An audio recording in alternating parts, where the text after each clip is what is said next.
الفترة اللي المبيعات بتقل فيها هي ما ينفعش تكون فترة ولولة خالص. على الرغم ان انا كنت بعمل كده في بداية المشروع، بس انا جاية اقولك ازاي تستغلي الفترة اللي المبيعات نايمة فيها او السوق بشكل عام نايم فيها، وفعلا تكون اساس او بداية ان انتي تنطلقي لمرحلة جاية. فاتأكدي ان انتي شفتي الفيديو للاخر. اول ما بدأت المشروع بتاعي كان اكتر حاجة ممكن تسبب لي رعب هي فكرة ان المبيعات تقل عن المستوى الطبيعي. كنت بحس ان هي اخر الدنيا، وبحس ان انا كده خلاص انتهيت، او خلاص راحت عليا، ما بقتش الناس بتحبني. وخاصة ان انا فعلا لما كنت بحس ان الدنيا هتبتدي تنام كنت بعمل مجهود جبار قوي، وبفضل احرق واضاعف مجهود، احرق واضاعف مجهود، وما كانش عندي خلفية ان ده الطبيعي او ده النورمال جدا في نطاق البيزنس. يعني انت عايزه تقولي لنا ايه ان عادي يجي علينا اوقات ما نبيعش؟ ايوه عادي. اكبر البراندات في الدنيا بتبيع في مواسم معينه ومواسم تانية لا. هتقولي طب ما هي ده خصوصا ان هي 1 سيزون مثلا او 2 سيزون بس في السنه. احنا مش كده. هفهمك ازاي تقدري تتعاملي مع الدنيا ان هي ابسط من كده بكتير، وان هي فعلا ده الطبيعي، وان المفروض اصلا ان انت تستني الاوقات اللي الدنيا بتنام فيها علشان تبتدي تخططي للي جاي. اول نصيحة هتساعدك فعلا تستغلي، انت شايفة الجملة بقولك ايه؟ تستغلي الوقت الدنيا نايمة معاكي فيه او المبيعات قليلة فيه، هي ان انت يكون عندك وعي كافي بان السنة بيبقى فيها مجموعة من المواسم. انت عارفة الكلام ده يعني ايه؟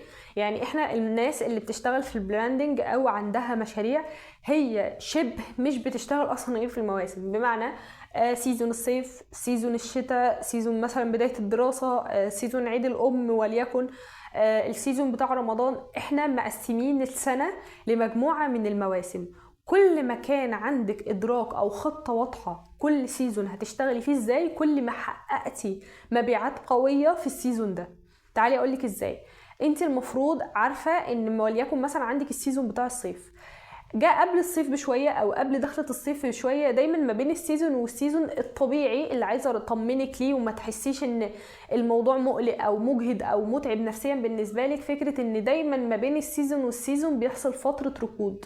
تمام؟ مش شرط الركود دي تكون او الركود ده يكون ركود كلي، بس طبيعي بيحصل فتره ركود ما بين الصيف قوي وكلنا في الساحل بقى وهناك وهنا والمصايف والكلام ده كله، كلنا بننام الساعه 6 الصبح، وما بين بداية الدراسة لما الناس بتبدأ دروس وبتبتدي ان هي تستعد للمدارس. ده بيحصل مثلا فترة ركود، ان المبيعات بتبتدي تهبط بعد ما كانت في السماء. تمام؟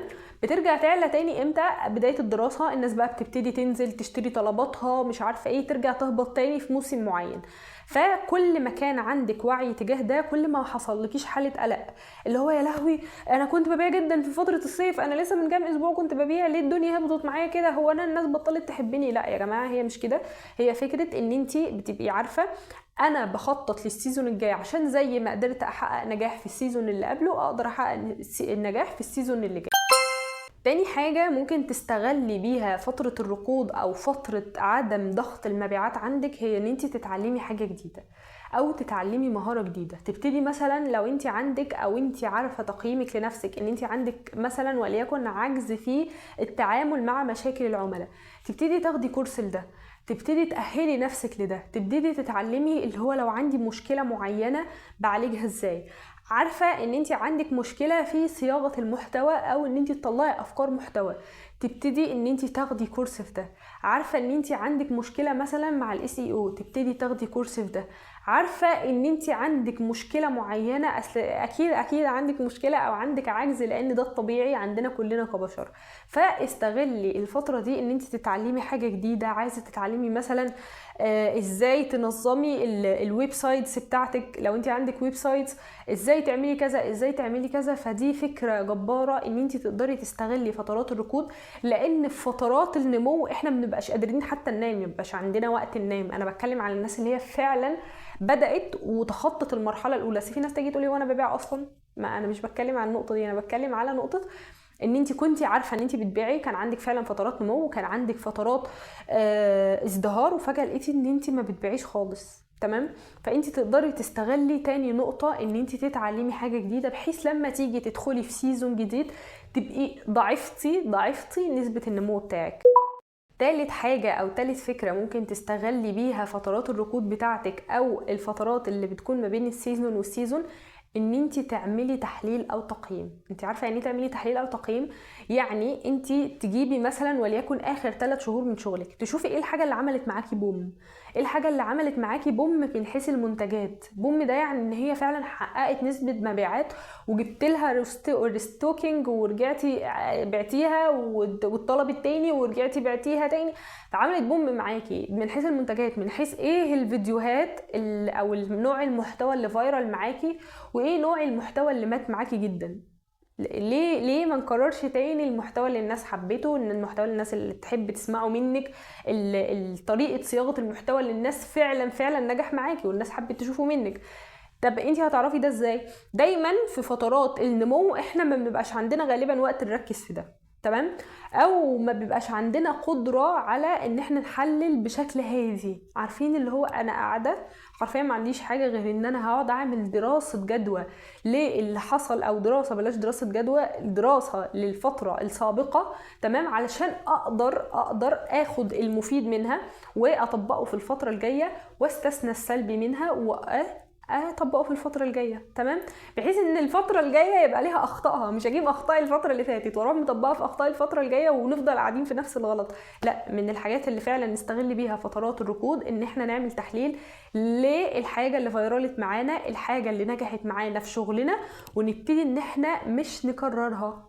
عشان اكبر غلطه ان انت تكرريها. تخيلي ان انت مثلا عملتي فيديو الناس حبيته منك، تفضلي تعملي تاني وتالت ورابع وخامس لدرجه ان انت تحرقي نفسك، فالناس اللي هو تقرف تشوفك، تمام؟ لا، انت بتعملي له احياء او نمو او اعاده تدوير، تمام؟ بحيث ان انت تطلعي افكار مشابهه منه، او المنتج كذلك، تمام؟ عشان ما تكونيش قاعده بتحرقي.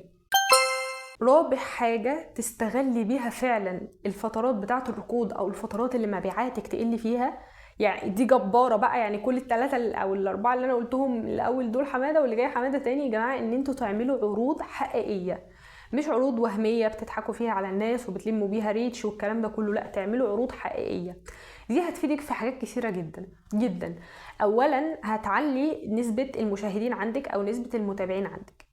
ثانيا هترفع من نسبة مبيعاتك في الفترة اللي انت ما بتبيعيش فيها اصلا. بمعنى الاحسن يجيلك اوردرز من خلال عروض فتكسبي مثلا وليكن 10% احسن، ولا ما تكسبيش خالص وما تبيعيش خالص طوال شهر معين. لا، الاحسن ان انا اخد 10% احسن ما افضل راكنه البضاعه عندي. فالبراندنج الكبيره، تمام، بتيجي في فترات ما اللي هي انا خلاص عندي بضاعه كتيره، فانا محتاج ان انا بدل ما اوقفها، تمام، هي مش بضاعه بايره، هي مش بضاعه بايظه، هي مش بضاعه وحشه. على العكس، انا لو قعدتها هبيعها في السيزون الجاي بالاغلى. بس انا علشان بحب العملاء بتوعي، وعلشان طول الوقت حابه ان يكون في ود وتواصل ما بيننا، فانا بدل ما كنت ببيع لكم المج ده مثلا ب50 و60 جنيه، فانا في فترات معينه بطلع عروض مثلا ب30 جنيه. مش عشان هو وحش، ومش عشان الكميه بتاعته خلصت. يعني مثلا اكبر البراندات عالميا، مش هذكر اسماء، بس اكبر البراندات عالميا بتعمل كده. فانت ليه ما تعمليش كده؟ من باب الازدهار ومن باب النمو في الفترات اللي المفروض فيها يكون ركود.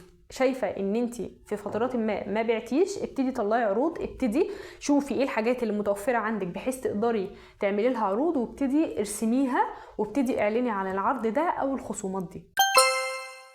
خامس حاجة تستغليها فعلا، او الطريقة الخامسة عشان تستغلي بيها الفترات اللي فيها ركود او الفترات الطبيعية، اعتبريها فترة نورمال طبيعية عندك وعندنا وعند كل البراندنج، هي فترات الانتقال من موسم لموسم او من سيزون لسيزون، عشان تستغليها صح وما تضيعهاش في الضغط النفسي والعصبي اللي هو الناس دي كلها بتبيع ليه وانا ما ببيعش ليه، وايه اللي حصل، طب انا غلطت في ايه.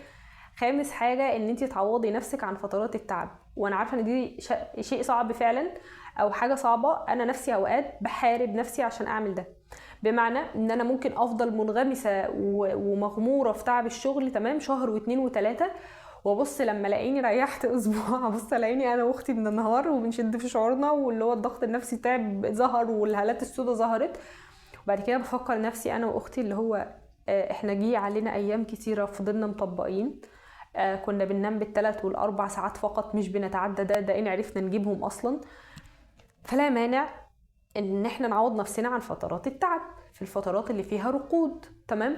ننام كويس، نشوف اهلنا اللي ما بنشوفهمش، ناكل كويس بشكل طبيعي، مش لازم نصحى نشرب قهوة قهوة قهوة. فدايما عودي نفسك، وانا كمان والله بحاول اعود نفسي. انا عارفة ان هي اكتر فترة صعبة علينا كاصحاب براندنج، خاصة ان لو هو مصدر دخلنا الاساسي، انه شيء بيسبب توتر جدا، انا عارفة. وان انت مش ضامنه ان انت بعد كده هترجعي تاني امتى، ومصدر دخلك هيرجع تاني امتى. بس انا طول الوقت فعلا بحاول والله يا ربي بجاهد استغله في راحه، استغله في تعلم شيء جديد، استغله في ان انا اقرب اكتر من عملائي من خلال بوستس فيها مشاركه، من خلال تفاعلات، من خلال مسابقات، من خلال ان انا فعلا ما بذلش مجهود في حرق وخلاص، وابتدي ان هو اعمل حاجه بحبها. اي حاجه، بس هي حطيها تحت مصطلح عوضي نفسك عن فترات التعب. واللي عايزه اقوله لك ان صدقيني البيع ده رزق في الاول وفي الاخر. وطبيعي، النقطة التانية ان طبيعي مش كل الايام هيفضل فيها نسبة مبيعات عالية. ده طبيعي، في اكبر البراندنج بيجي عليهم ايام الدنيا بتبقى بوم فوق والدنيا بتبقى تحت خالص، عادي. بس ده مش معناه ان احنا نشوف فين الغلط ونصلحه. بمعنى ان ممكن يكون فترات الركود مش موسم، وان هي مش طبيعي عند كل الناس، وان هي غلطة مني انا في شغلي انا، فانا اكون قادرة احدد او اكون قادرة اوازن. واتمنى يكون ال5 نقاط دول افادوكم، لان انا بتكلم في ال5 نقاط دول من واقع تجربة. علشان فعلا من اكتر الحاجات اللي بتستفزني نفسيا او بتعمل عليا ضغط نفسي وعصبي هي فكرة الركود، وخاصة في شغلي. فقررت ان انا بحكم ان احنا في الفترة دي يعني فترة الانتقال من الصيف ومبيعات الصيف الجميلة لفترة الدراسة، فقلت ما بخلش عليكم بمعلومة واطمنكم واطمن نفسي ان دي فترة طبيعية جدا.